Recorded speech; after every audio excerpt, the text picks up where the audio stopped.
corruption is not really the central problem, the central resistance to Africa's development, that it is the incompetence of our leaders over time and replicating itself in many countries that has brought us to where we are. Therefore, that instead of focusing on talking about eliminating corruption, if perhaps we put the competent hands to work, we should get there. What do you say? There is a sense in which those who say that are actually reading from the same page as I do. That really? The African problem is essentially and fundamentally a failure of leadership, and that corruption is a manifestation of that failure of leadership.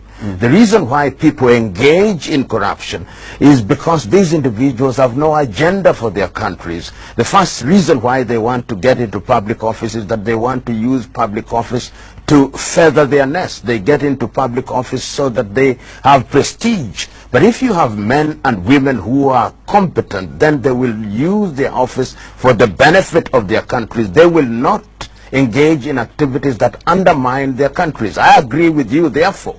So yes. Do you mean competence? You know, leadership. Are you speaking to the question that there are incompetent people who are handling the African affairs, and they've been doing it for a while? When you say it's a problem of leadership, do you mean that a leader is incompetent? Leaders of Africa are incompetent? They are not well prepared, they lack the expertise, they lack the experience. Is that what you're saying? That is exactly what I'm saying. That if you look at many African countries, the men and women that we have given the opportunity to lead us are actually misleaders. They don't understand what is expected of them. They don't appreciate what is expected of them. They don't use the expertise that is around them. Because what is leadership?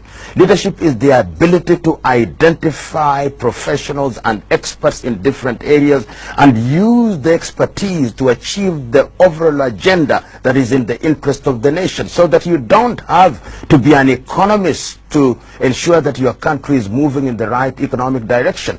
Your ability to identify those who have the technical know-how, to use that technical know-how, and to ensure that that technical know-how fulfills the desires of your people, because people have very basic needs. People want food, and therefore you've got to ensure that your agriculture is right. People want medicine in the hospitals, to ensure that you have medicine and properly trained personnel. People want infrastructure, to ensure that you have infrastructure.